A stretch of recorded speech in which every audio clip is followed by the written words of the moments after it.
Anyway, Yeah. I don't have anything else to say about it, man. I don't know what else to say on that. It's crazy. But going into our next story, we have it's just what is January just the month, or is this the year of just all the delays? Because Well, January is your month where you start like New Year's resolutions and you reevaluate your life and you replan for things. And I think that this is what a lot of developers are doing right yeah. So just to recap, over the month we've had what Final Fantasy VII remake, Cyberpunk 2077, the Square Enix Avengers game, and the VR Iron Man game all got delayed. Yep. And then we can add Dying Light 2 to that roster as well. So Dying Light 2, Techland put out a thing on Twitter. They said, to our dedicated community, it was a busy year for us as we continued working on our biggest project to date. We know you are awaiting the game eagerly, and we want to deliver exactly what we promised. We were initially aiming for a spring 2020 release with Dying Light 2, but unfortunately we need more development time to fulfill our vision. We will have more details to share in the coming months, and we'll get back to you as soon as we have more information. We apologize for this unwelcome news. Our priority is to deliver an experience that lives up to our own high standards and to the expectations of you, our fans. The thing is, they don't say when it's getting delayed to at all. Yeah. Like, all the other ones gave some kind of like September or April or something like that. We got nothing from this one. So here's what I think is going on with this. It could be that they found a bug that just Breaks is it. fucking up everything. It's just Yep. breaking everything. Or they poorly managed it and they're trying to, this letter isn't necessarily for you, right? Like, Right. because there's no release date. And a lot of people are just like, well, I wasn't really, following that Dying Light 2 was coming out, because I think like they showed a trailer last year and then that was it. Yeah, Maybe they had 20. I think they had a demo. They had a demo at one point too. Yeah, there wasn't a whole lot of news for Dying Light 2. It wasn't like they were marketing it. It wasn't like a lot of like everyone was talking about, "Oh man, Dying Light 2's coming out. Oh boy." It It didn't was get the like, level of Cyberpunk. right. Cuz Cyberpunk, like, you had a set date. They didn't tell us when this game was coming out, or at least I didn't see anything that said that they were planning for a spring 2020 release date. But now it's Apparently, I'm trying to find it. In one of the articles I was reading, it said that it was coming out. We were initially looking at the 2020. but I that's from think. the Twitter post. Hold on, there's another article here that says. I think it's the one where they talking about the actions. Let's see. I don't know. Maybe I'm just wrong. Because I feel like it got announced in 2018 that they were working on it, and then a demo came out in 2019. But I can't find where they initially said that it was coming out in 2020. So if it was announced in 2018, that means that it probably would have been in development at the very least, like within a year, maybe, maybe shorter than that because they didn't show anything for it. And then they came out with a demo in 2019. If they were trying to push for a 2020 release date, what fucking engine are they using? And like, are these people like gods? Because that's a fast turnaround. Like nowadays, that's a really fast turnaround. Yeah, man. I would have assumed that if somebody had been like working at the company and they've had like regular turnover, somebody would have said something. But I don't know. I think that what this is like it's not really to our dedicated community like they're saying it is here. This is a message to their stakeholders. Yeah, that's true. I just Yeah, found it. It said Techland announced Dying Light 2 spring 2020 release window back in June at E3 2019.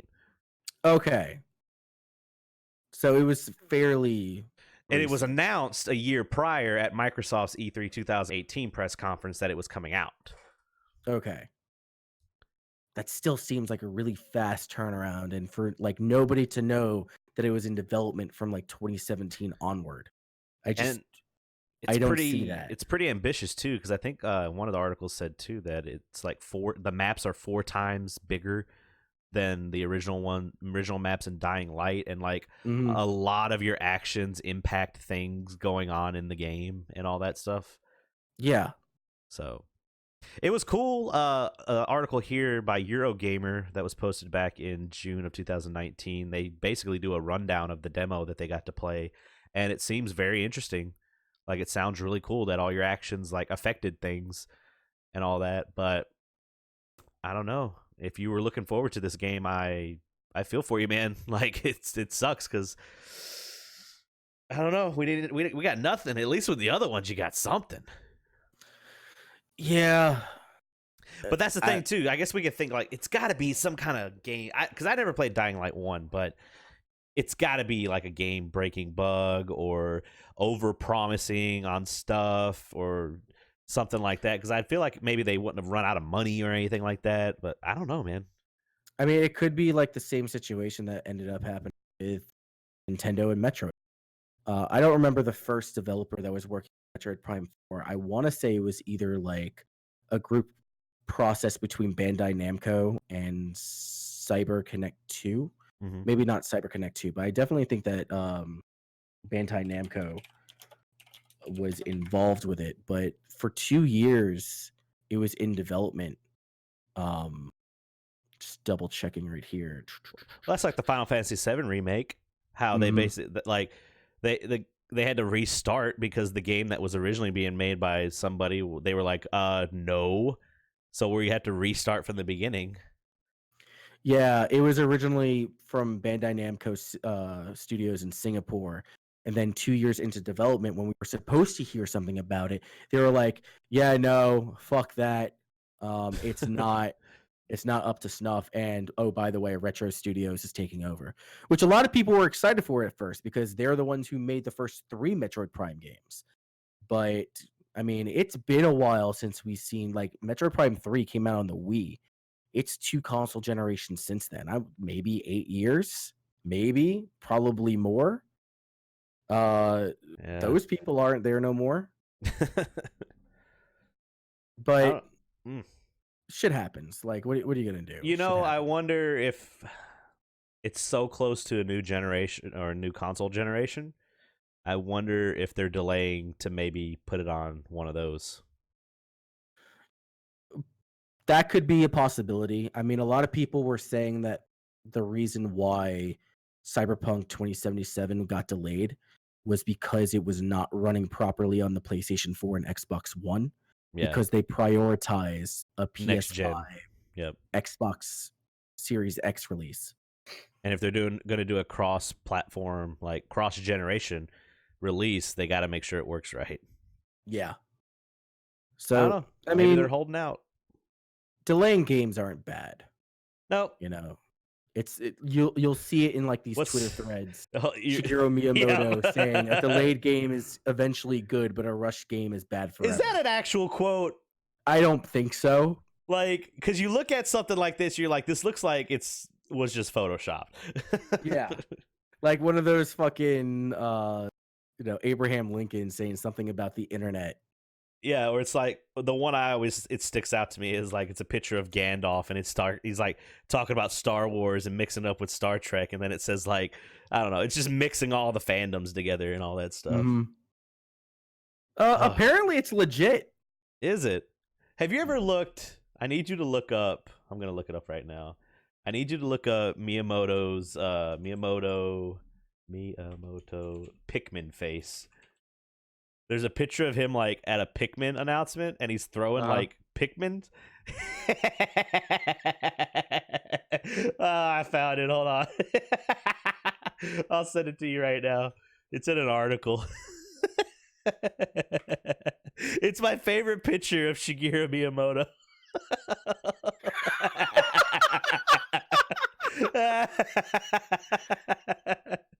He hates that fucking picture too.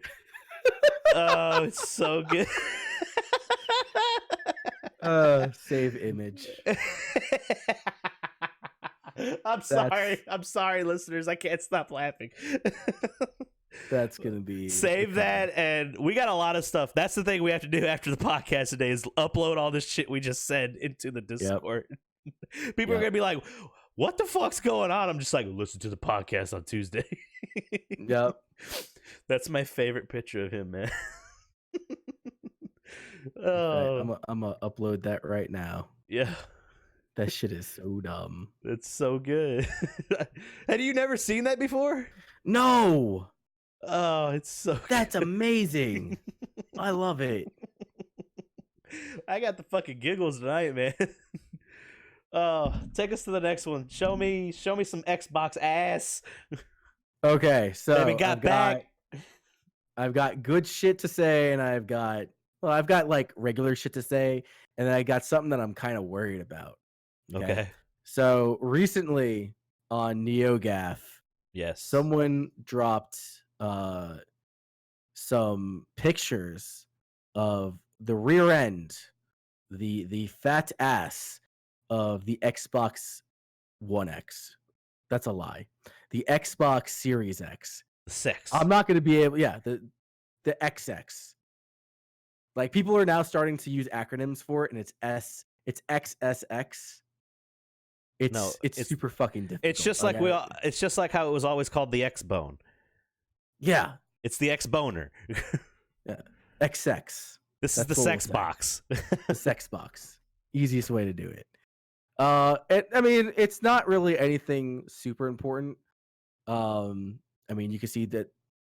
I think the biggest thing is that it's drastically different from what AMD rendered for the Game Awards. That shit was a lie. Yeah, like there was no ventilation ports on the render. And I remember somebody on Twitter being like, so how's this thing gonna fucking cool itself down? Well, you make a very good point. This prototype that we see here, this one's not gonna do much better either, because it looks like the ports are at the top, and I'm just waiting for someone to like put something on top of it. Like, it'll be a college kid that got it for Christmas or something like that, just throws his book on top of it or something like that, and then it fucking explodes. Yeah, I mean, well, there's ports at the bottom. I think that's the bottom. Yeah, but if it's like a PC, a lot of them pull air from the bottom. Yeah, and then shoot it at the top. Yeah. Okay. The thing that concerns me about these ports is these are not USB 3.0 ports either. It's just like normal ones. How can you tell? USB 3.0 are usually blue. Well, wouldn't that be like my USB 3.0? They're blue on the outer rim. I mean, correct me if I'm wrong. No, it's always like the little stick that's in the inside is blue too. Huh. Well, let's get into what it has. It has one HDMI port. Yep. Got the power cord port. It's got an Ethernet port, 2 USBs, an optical audio port, which I don't fucking understand why they still have those things. Don't you always run shit through HDMI? That's what I'm saying. Like, I've had one scenario where I've needed to use an optical audio cable, and that's when I wanted to record footage on my fucking PlayStation 3. I saw your Twitter post. I was waiting for a joke. Converter. There was no joke. No joke. I was just fucking pissed that day. Like, you didn't even end it with like being erratic. You were just like monotone the whole time. It was creepy. No, I was just frustrated that day because I've been trying to get that fucking thing to work. The audio optical cable was giving me fucking problems. I just not a good day. What's crazy is my $12. But I don't know why they have that.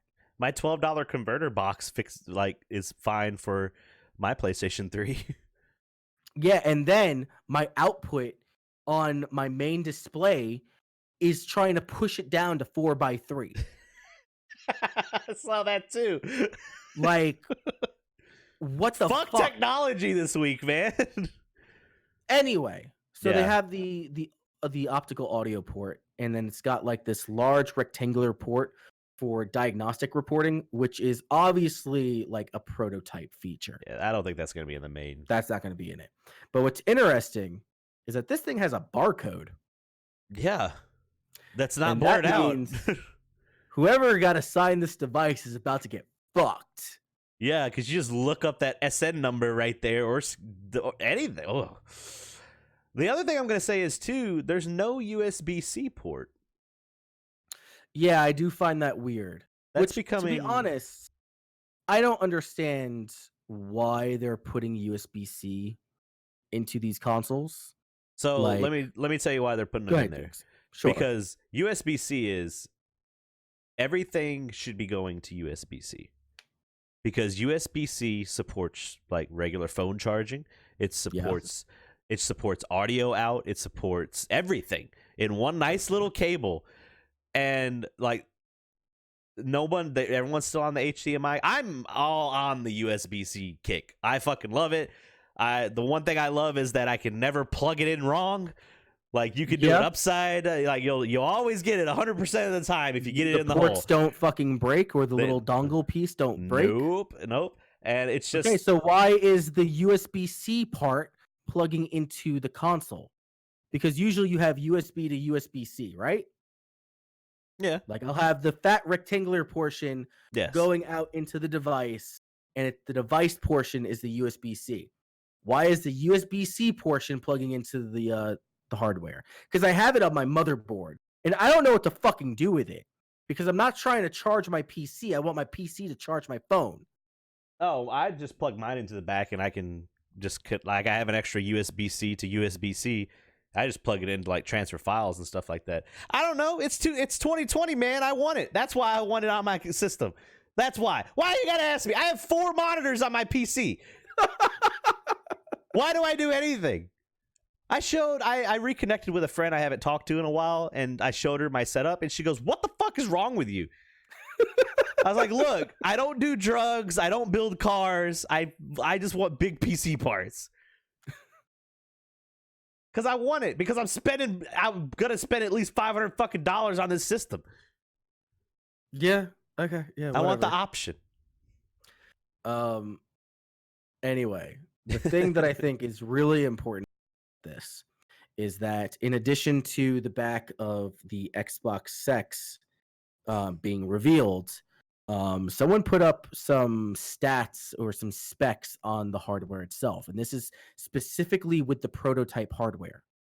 A LinkedIn profile from a former Phison employee has shown that the SSD controller installed onto the Xbox Scarlett only supports read and write speeds. Yeah, that's a hard thing.